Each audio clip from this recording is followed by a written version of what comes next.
Hi, my name is Arch, and this is my tiny house office. I built it during the pandemic. It was so much fun that I decided to build another tiny house cabin down on a property that my brother and I own in southern Ohio.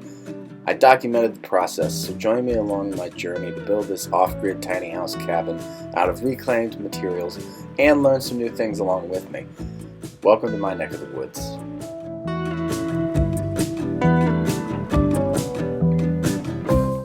Alright, well hello and welcome to my neck of the woods. My name is Arch and I'm your host.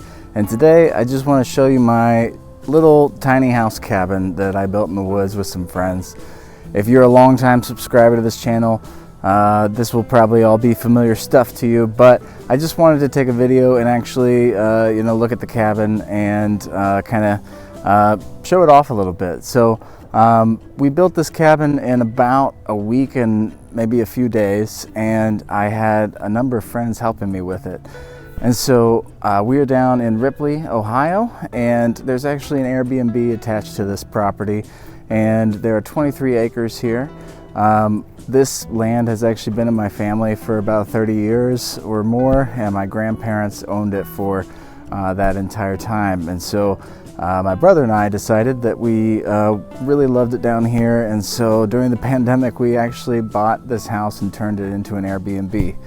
And what we decided to do after that was build a little tiny house cabin. And I love this place because it's a place where I can spend time and think, watch birds, do some hunting, do some reading, and really just relax. And so I really want to turn this into something that other people can use as well. So let's take a look inside.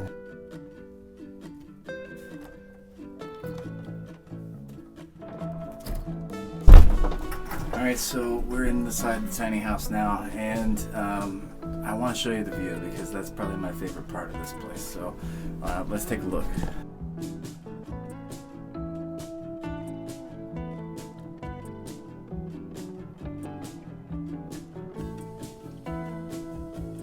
Alright, so my favorite feature in here is probably the wood burning stove. Now, it is a tiny one. It's a tiny guide gear stove that I bought, and it was one of the very few things that I bought that was not repurposed, and I love it. It kicks out a ton of heat, and I've been up here hunting for the last week or so, and I haven't wanted to leave, so it's really kind of impacted my hunting game by making me less likely to want to leave the cabin and go to some of the other places where there might be a better chance of getting some deer.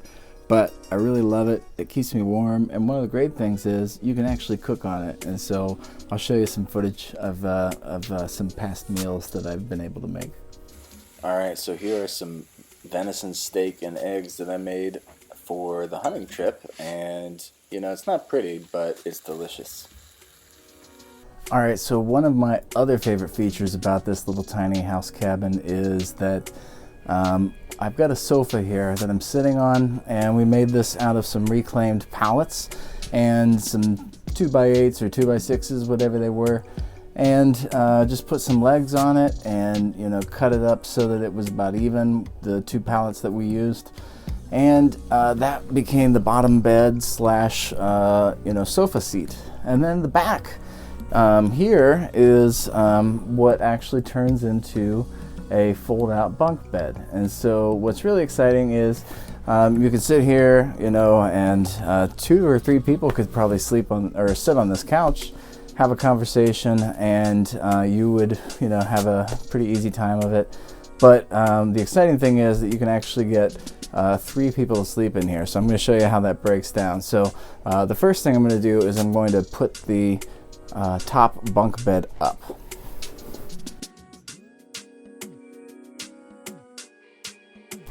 The mattresses that I got are the kind of mattresses that you probably slept on if you went to any summer camp growing up as a child. But the really cool thing is that it sleeps not only 1, not 2, but 3 if we pull out the hammock.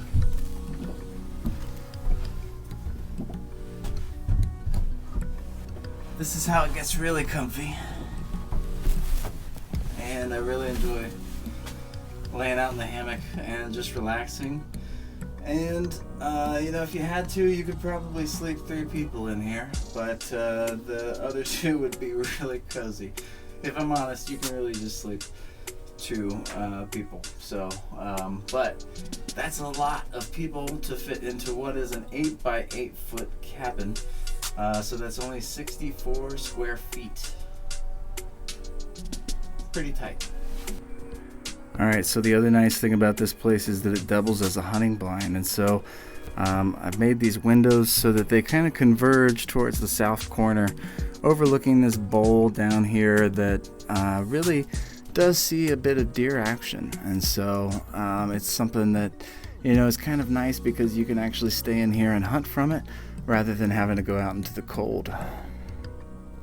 The nice thing about being on this hilltop here is that you also get a great view of the Ohio River, especially during the winter when the leaves are off the trees. Alright, so one of the really special things about this cabin that I am really proud of is that it was built out of largely reclaimed materials that I salvaged. And so the entire cabin cost a little under $600. That includes the hardware and things, any of the new materials that I bought, and then things like the wood stove that were new that I added to the cabin. Now, in terms of new materials, pretty much the only new materials that I purchased were the plywood boards that I put down for the flooring and the roof.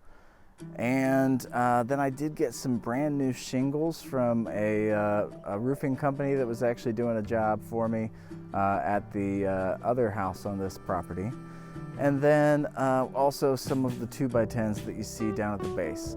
Other than that, pretty much all the materials were salvaged. So I would like to really thank everyone who was part of the process of finding materials and putting this tiny house together.